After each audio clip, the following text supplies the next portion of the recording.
Meu filho me ligava todas as noites para saber se eu estava bem. Mas na noite em que eu decidi mentir para ele, salvei a vida dele e descobri a armadilha que tinham montado em cima da nossa herança. Fica comigo até o fim, porque o que eu descobri depois dessa ligação quase destruiu a minha família. Meu nome é Helena, tenho 67 anos e moro nessa casa há 42 anos. Eu e meu marido construímos esse lugar tijolo por tijolo, com o suor do nosso trabalho.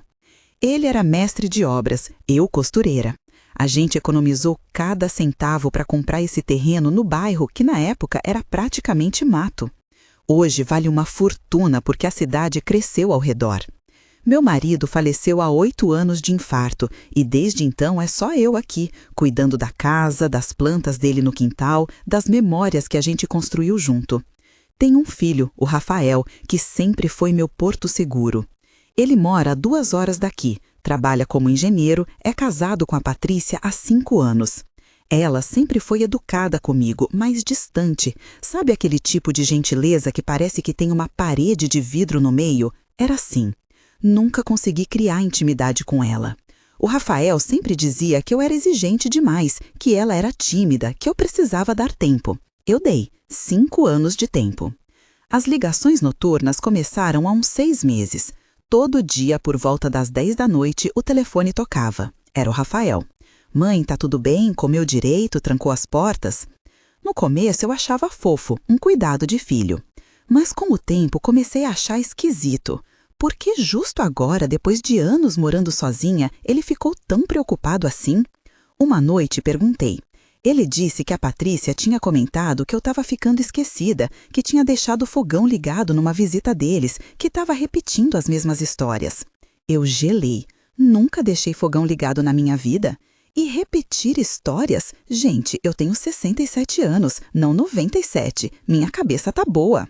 Foi aí que a primeira suspeita plantou raiz no meu peito. 2 semanas depois, a Patrícia apareceu aqui em casa sem avisar. Disse que estava passando pela região e resolveu dar uma passadinha. Trouxe um bolo, fez café, ficou toda simpática.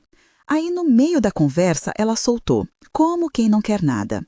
Dona Helena, a senhora já pensou em fazer um inventário em vida? Facilita tudo para todo mundo, evita briga depois. Eu disse que não tinha pensado nisso, que a casa era minha e quando eu morresse, o Rafael receberia. Simples assim. Ela insistiu. Disse que conhecia um advogado muito bom que fazia tudo rápido, sem burocracia, que eu só precisava assinar os papéis e pronto. Falou que o Rafael ficaria mais tranquilo sabendo que estava tudo organizado. Estranhei. Por que o Rafael não tinha conversado comigo sobre isso? Por que ela estava trazendo advogado, fazendo pressão para eu resolver logo? Mas eu não disse nada. Só agradeci pelo bolo e disse que ia pensar. 3 dias depois, o advogado ligou para mim. Eu nem tinha dado meu número para ninguém. Ele se apresentou como Dr. Marcelo. Disse que a Patrícia tinha comentado sobre mim, que ele poderia me ajudar a proteger o patrimônio. Usou essa palavra. Proteger, como se alguém estivesse ameaçando. Eu perguntei proteger de quem? Ele desconversou. Disse que era só uma questão de organização, que se eu quisesse, ele poderia vir até minha casa no sábado para a gente conversar com calma. Eu disse que precisava falar com meu filho antes. Ele insistiu que não precisava, que era só uma conversa, sem compromisso. Eu desliguei. Aquela noite o Rafael ligou de novo. Perguntei se ele sabia que a Patrícia tinha trazido o assunto de inventário. Ele ficou sem graça, disse que ela estava preocupada comigo, que era só para facilitar as coisas. Eu perguntei por que ele não tinha falado comigo pessoalmente. Ele disse que não queria me preocupar, que sabia que eu não gostava de falar sobre morte e essas coisas. Eu respondi que não gostava mesmo, mas que a casa era minha, e enquanto eu tivesse cabeça boa, eu decidia o que fazer com ela. Ele ficou quieto. Depois disse que me amava e desligou. Foi naquela noite que o medo começou a crescer de verdade. No domingo, a Patrícia apareceu de novo. Dessa vez, trouxe o Dr. Marcelo junto. Eu nem tinha confirmado nada e o homem já estava na minha sala, com uma pasta cheia de papéis. Ele começou a falar em termos que eu não entendia: usufruto, doação com reserva, cláusula de inalienabilidade. Eu pedi para ele falar mais devagar. Ele sorriu com aquele jeitinho de quem acha que está lidando com uma velhinha boba e disse: "É simples, dona Helena. A senhora doa a casa para o seu filho agora, mas continua morando aqui até o fim da vida. Aí não tem imposto alto, não tem briga, não tem nada. Todo mundo ganha. Eu perguntei, e se eu precisar vender a casa algum dia? E se eu precisar de dinheiro para uma cirurgia, para uma viagem, para qualquer coisa? Ele disse que precisaria da autorização do Rafael. Eu olhei para Patrícia. Ela estava sorrindo. Um sorriso pequeno, quase imperceptível, mas estava lá. E foi naquele segundo que eu entendi. Não era sobre facilitar nada, era sobre tirar meu controle. Eu disse que ia pensar. O doutor Marcelo insistiu que o melhor era resolver logo, que quanto mais tempo passasse, mais complicado ficaria. Eu repeti que ia pensar e praticamente empurrei os dois para fora da minha casa. Quando fechei a porta, minhas mãos estavam tremendo. Naquela mesma noite, minha vizinha, a dona Célia, me ligou. Ela disse que tinha visto a Patrícia e um homem de terno saindo da minha casa, perguntou se estava tudo bem. Eu contei o que tinha acontecido. Ela ficou em silêncio por uns segundos e disse: Helena, cuidado. Minha mãe, prima, passou por uma coisa parecida. O filho convenceu ela a fazer doação da casa e depois de 2 anos eles colocaram ela num asilo para vender o imóvel. Senti meu estômago revirar. Eu precisava de ajuda. No dia seguinte, fui no escritório da doutora Sônia, uma advogada que conheci na igreja. Contei tudo. Ela me ouviu com atenção e disse: Helena, não assina nada, nada. Esse tipo de pressão para resolver rápido é o sinal mais claro de que tem coisa errada. Me dá uns dias que eu vou investigar esse doutor Marcelo. Saí de lá mais aliviada, mas ainda com um nó na garganta. 2 dias depois, a doutora Sônia me ligou. Helena, você precisa ouvir isso com calma. O doutor Marcelo tem histórico de processos por apropriação indébita. Ele usa essa estratégia de doação em vida e depois manipula os documentos para transferir o imóvel para terceiros. Em um dos casos, a família só descobriu quando tentaram vender e viram que a casa já tinha outro dono no registro. Eu senti minhas pernas bambearem. Perguntei se ele estava agindo sozinho. Ela disse que geralmente tinha um cúmplice dentro da família, alguém que recebia uma parte do dinheiro da venda ilegal. Não precisei perguntar quem era. Se você está ouvindo essa história e sente que alguma coisa disso já aconteceu ou pode acontecer na sua família, se inscreve aqui no canal. São relatos como esse que te ajudam a enxergar os sinais antes que seja tarde demais. Agora, deixa eu te contar o que aconteceu depois daquela noite em que eu decidi mentir para o meu próprio filho. Naquela terça-feira, por volta das 9 da noite, meu telefone tocou. Era o Rafael. Mas dessa vez não era a ligação de sempre. Ele disse que estava vindo me buscar, que a Patrícia tinha contado que eu estava confusa, que tinha topado fazer a doação, mas estava arrependida, que estava dizendo coisas sem sentido. Ele disse que ia me levar para o hospital para fazer uns exames, ver se estava tudo bem com a minha cabeça. Eu senti o sangue gelar. Entendi na hora. Eles iam me internar à força, iam dizer que eu estava senil, iam me tirar daqui. Foi aí que eu fiz a única coisa que poderia salvar a gente. Eu menti. Eu disse para o Rafael que não precisava vir,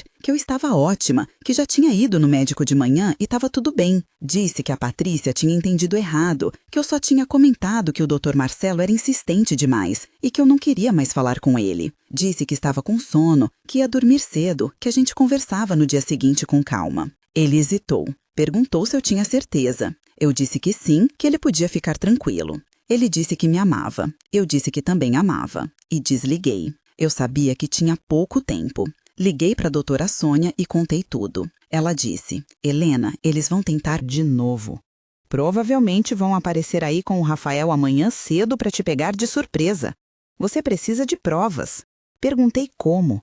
Ela disse para eu gravar qualquer conversa que tivesse com a Patrícia ou com o Dr. Marcelo, que era ledéu gravar em defesa própria. Me ensinou a usar o gravador do celular. Na manhã seguinte, por volta das 7, bateram na minha porta. Era a Patrícia, sozinha. Ela entrou sem pedir licença, foi direto ao assunto.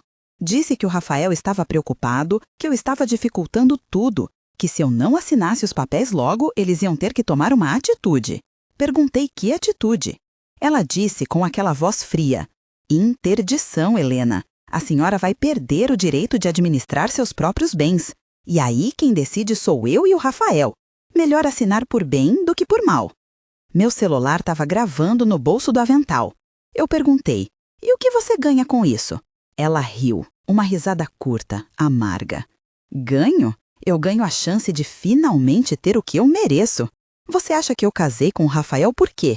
Para ficar ouvindo histórias sobre como vocês construíram essa casa, como foi difícil, como você é guerreira. Eu não aguento mais. Essa casa vale quase 2 milhões. Eu e o Rafael vamos vender, pegar o dinheiro e você vai morar num lugar adequado para sua idade. Eu senti uma vontade de gritar, de chorar, de expulsar ela dali, mas respirei fundo. Perguntei, o Rafael sabe disso? Ela deu de ombros. O Rafael sabe o que eu deixo ele saber. Ele confia em mim e confia no Dr. Marcelo, que, aliás, está esperando lá fora no carro com os papéis. Você assina hoje ou amanhã a gente volta com uma equipe médica e um oficial de justiça. Foi nesse momento que a porta se abriu. Era o Rafael. Ele estava pálido, com os olhos vermelhos. Olhou para Patrícia, depois para mim. Disse com a voz tremendo. Eu ouvi tudo. Patrícia ficou branca. Tentou falar, disse que eu tinha entendido errado, que ela estava nervosa, que não era nada daquilo. Mas o Rafael levantou a mão pedindo silêncio. Ele disse que tinha desconfiado desde a ligação da noite anterior, que achou estranho ter dito que estava tudo bem, porque eu nunca falava assim quando estava realmente bem, que tinha voltado de madrugada para a cidade, dormido num hotel perto daqui e chegado cedo para me ver, que tinha visto o carro do Dr. Marcelo estacionado na rua e resolveu entrar sem fazer barulho.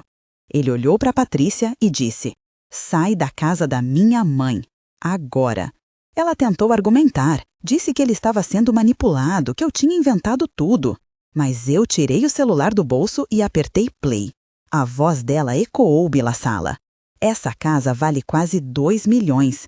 Eu e o Rafael vamos vender, pegar o dinheiro e você vai morar num lugar adequado para sua idade. O silêncio que caiu foi pesado como chumbo. Patrícia saiu sem dizer mais nada. O Dr. Marcelo, que tinha entrado atrás dela, também recuou. Rafael ficou parado na sala, olhando para as próprias mãos. Depois, olhou para mim e disse, por que você não me contou antes? Eu respondi, porque eu tinha medo que você não acreditasse em mim, que achasse que eu estava ficando louca, igual ela estava dizendo. Ele se ajoelhou na minha frente e chorou. Chorou como eu não via desde que ele era criança. Pediu perdão por não ter percebido, por ter duvidado, por ter deixado que fizessem isso comigo. Eu segurei o rosto dele e disse, você é meu filho.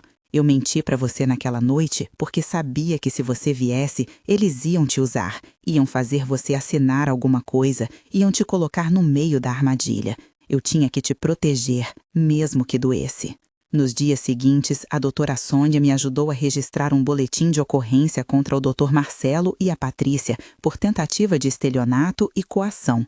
O Dr. Marcelo foi investigado e acabou perdendo a licença para advogar. Patrícia e Rafael se separaram 3 meses depois. Ele voltou a morar aqui comigo por um tempo até se reerguer. Hoje, 1 ano depois, minha casa continua sendo minha.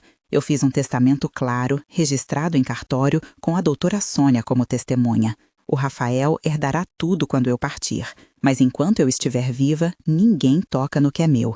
Ele aprendeu a me escutar de verdade, e eu aprendi que proteger o que a gente construiu não é egoísmo, é honrar a própria história. Eu aprendi que, às vezes, dizer não e até mentir por proteção é a forma mais difícil de amar, mas é o que impede que destruam tudo que a gente construiu. Se você já teve que escolher entre manter a paz e manter a sua dignidade, eu quero ouvir a sua história. Conta aqui nos comentários começando assim, eu disse não quando... E se essa história tocou você, se inscreve no canal para ouvir mais relatos como este e não caminhar sozinha quando a sua própria família virar campo de batalha.